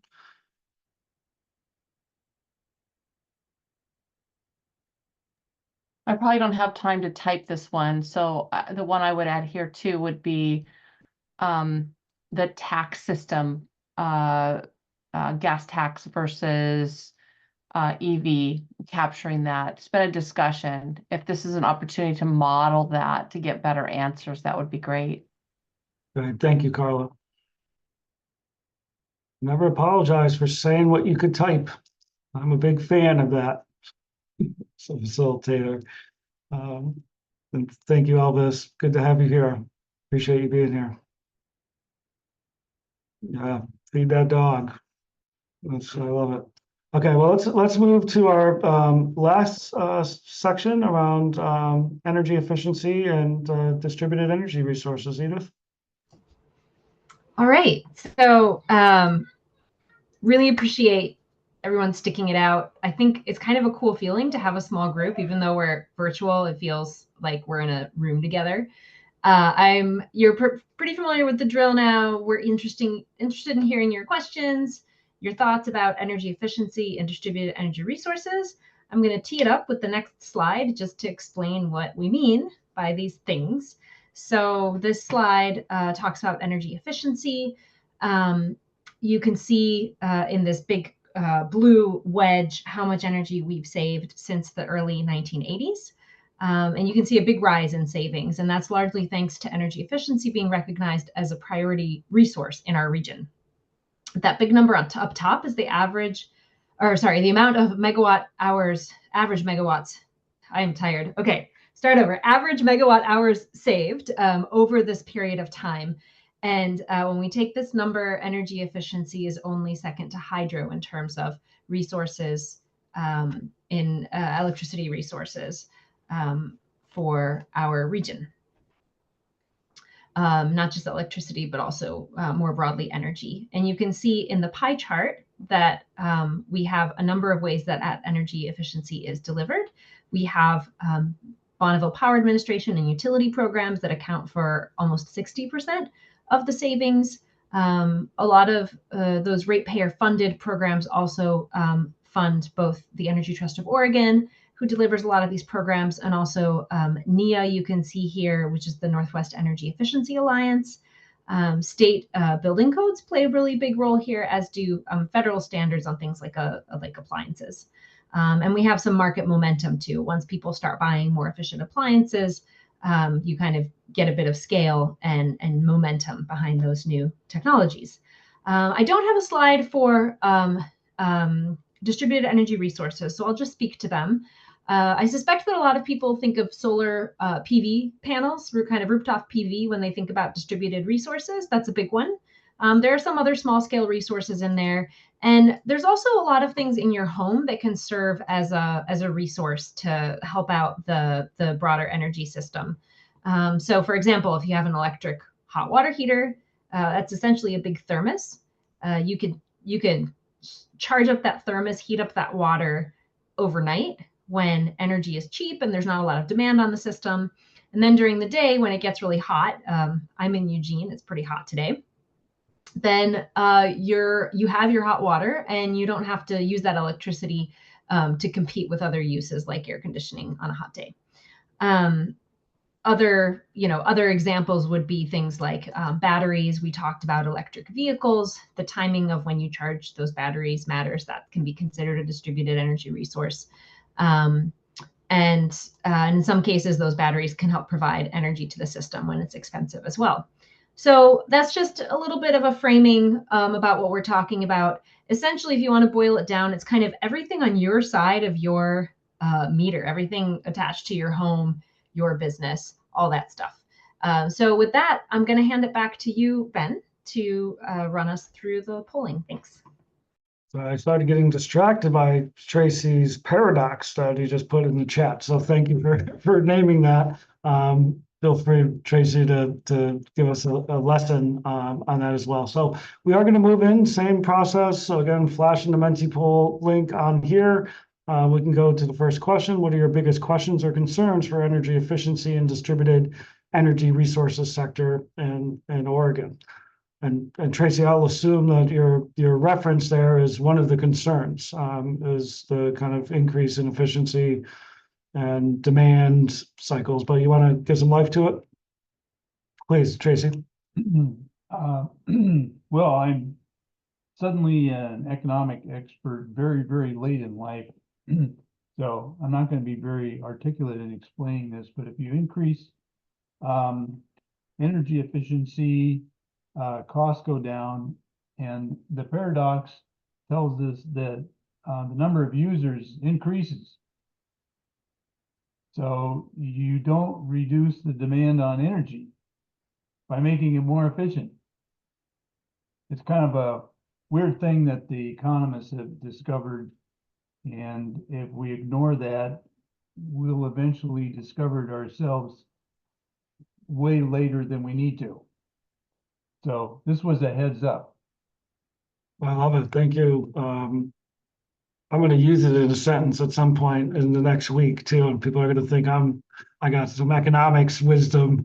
No, but thank you for that. And it's a good point to make, Tracy, and a concern for how we think about energy efficiency and its relationship to actually to utilization. Thanks for that.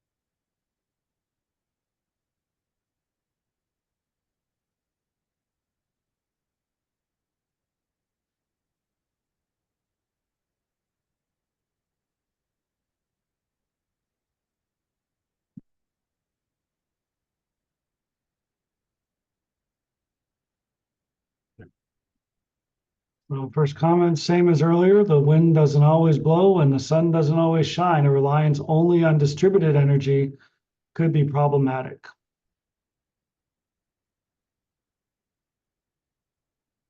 Thank you for that.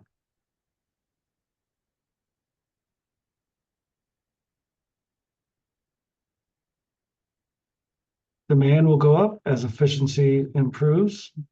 Thank you for lifting that up.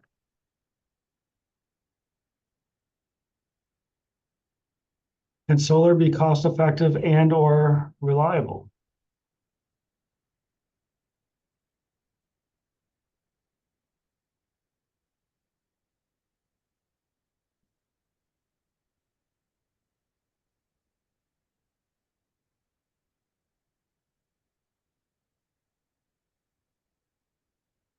And we'll give folks another minute or two to type in responses to the questions and concern for energy efficiency.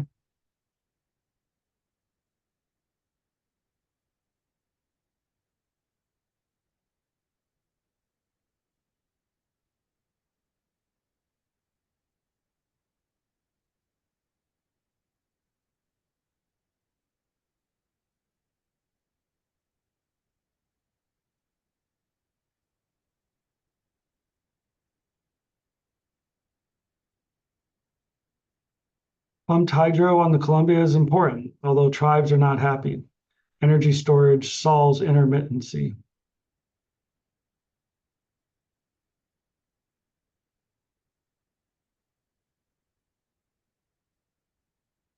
All right, thank you for that.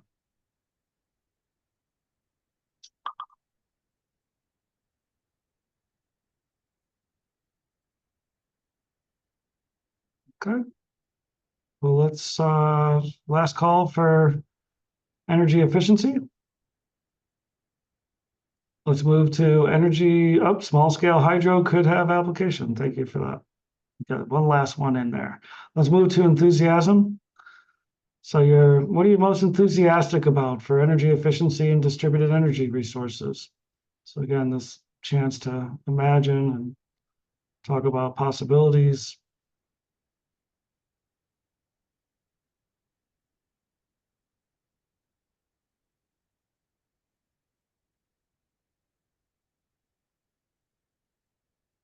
Again, if folks are getting tired of typing, don't forget, you got a human mouth that also works.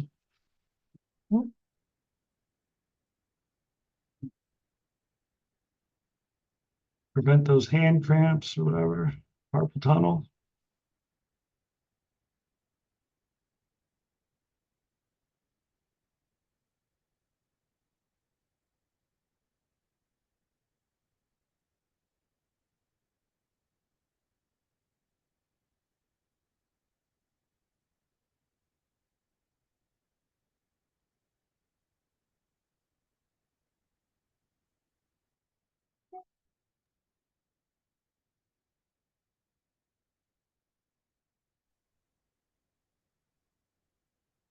Right. So the cost of solar and wind exhibits remarkably steep decline. If our use of energy can be more efficient, hopefully it can be more affordable. More options would seem to be better than singular options, meaning send me my electricity, but get me natural gas and I'll take a solar panel. Thanks for that.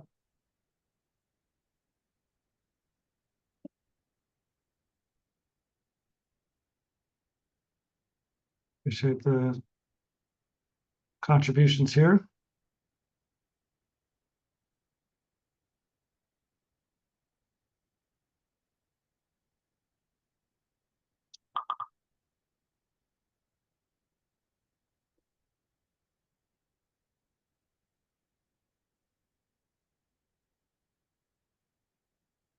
Again, we'll give another 30 seconds or so and see if there's any other thoughts that come up for the enthusiastic question.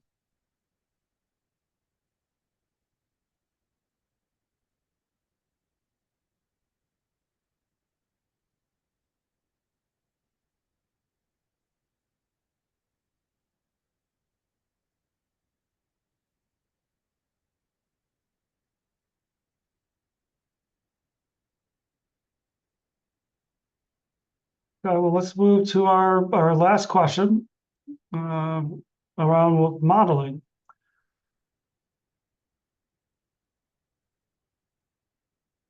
What would you like the modeling to tell us regarding energy efficiency and distributed energy resources? What are you most interested in learning?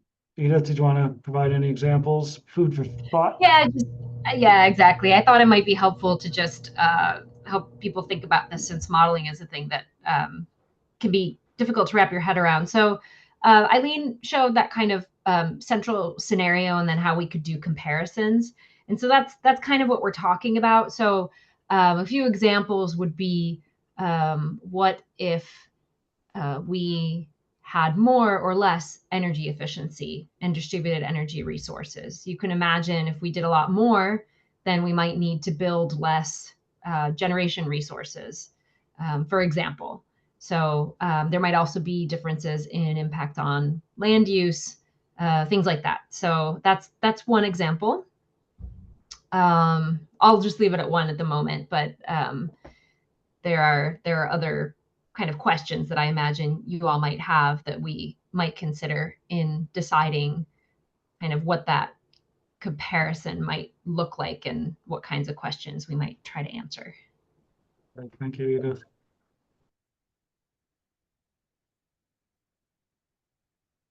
Yeah, I'd like to see how something like, if we gave everybody like a free R38 attic insulation, or compare that to replacing everybody's windows with double pane vinyl, those kinds of things, those kinds of upgrades that like Energy Trust does incentivize some of those things, but I'd really like to see the modeling on those and how that would kind of affect the overall efficiency of the grid. Yeah, that's awesome. Thank you, Eric. Well, it took an hour and 53 minutes to hear from you, Eric. I appreciate it. Yeah, I'd also like to see, like, is that a cost-effective solution? Is it going to save people enough money on their power bill that it is worth that cost that's coming from the taxpayer? Right, so the kind of cost benefit of that level of investment, to the efficiency benefits. Yeah, thank you, Eric. Appreciate that. Carla? So yeah, this program doesn't like me. About a third of the answers I type, I end up having to retype them. It just doesn't submit. So I'm going to try this one by voice. It would be interesting to know what truly is the most energy efficient home. Is it a home that's all electric? Is it a home that is actually some mix of energy, of electricity and gas, and or additional things such as a solar panel? And I think a key component to that is, can communities, cities actually provide the infrastructure to allow that? In other words, getting power, electricity, gas, those types of things to every home, if that is the most efficient model. And what does that look like? I don't know. I was just thinking out loud, I guess. We love thinking out loud, Carla. It's one of our favorite things at a listening session to have happen. So now thank you for that. And I appreciate you just naming the starting point of trying to understand kind of what is most efficient, and then crosswalking that with what are the possibilities, and do those exist? So thank you for naming it.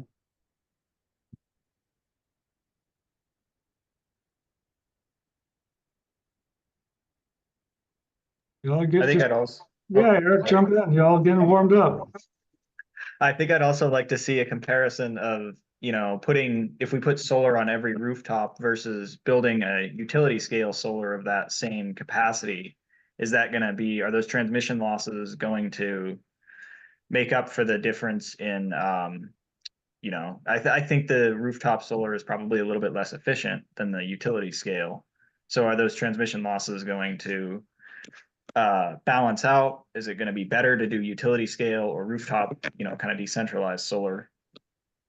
Yeah, thank you, Eric. And I see the comment, distributed energy is far superior to single point source when considering failure scenarios that should be anticipated and dealt with.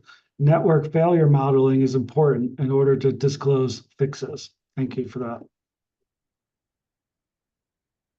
Let's give one more minute. I was like, y'all are just getting warmed up. It just took most of the meeting. Now we're hearing from folks. Appreciate it.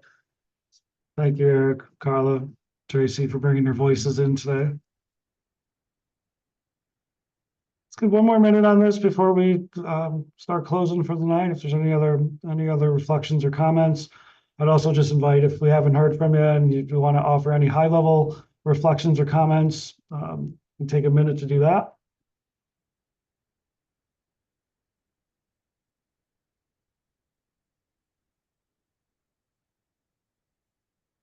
Okay, we'll do a last call on modeling. Sneak in that last 200 characters.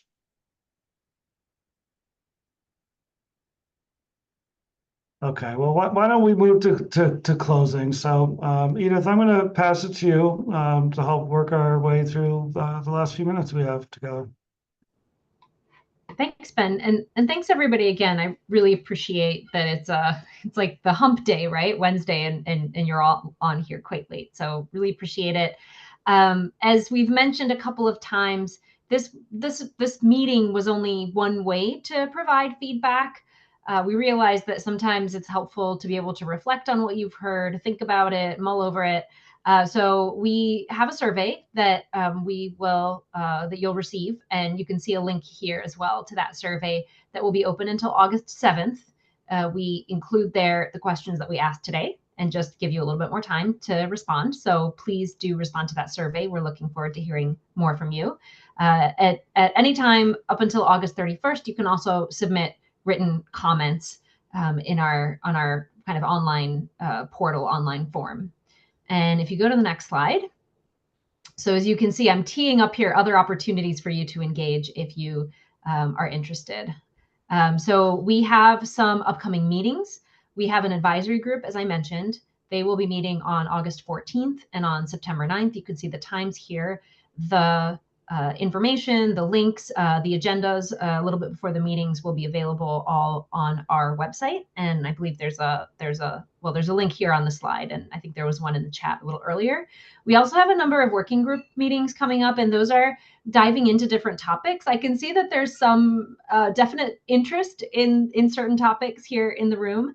And so I would just want to show you this next slide that has a schedule of the working group meetings. And I'm just showing it up here to give you a quick visual and to say that those meetings are happening starting this Friday, August 2nd from 1 to 3 p.m. We'll be talking about energy efficiency and load flexibility. And then those meetings are going to run through August 22nd. So again, those meetings are open for anybody to listen in. You can also kind of listen in, see what you hear, submit written comment. Again, if you would like, we will consider all of this in our final report, and also in our thinking in how to structure the modeling and the scenarios. This is all going to be really, really helpful for us to understand where folks are coming from and to understand what information we should be considering. So really appreciate, again, everybody's participation. I think that's the last slide, but maybe hit the next slide in case I've forgotten something here. Yeah, just thank you. Oh, perfect. Okay, yeah. So Ben, I'll hand it back to you to do the final thanks. Really appreciate everybody's time today. And, Well, just Edith, thank you. So the Oregon Energy Strategy website, you can access email to the team. And yeah, it's 7 o'clock. My dad used to say, people's time and wisdom is something you should always cherish. And I feel that's a very fitting way to close close it out tonight. So appreciate y'all. Much love. Have a wonderful night. Thanks for giving all your time and energy and expertise. So have a wonderful evening.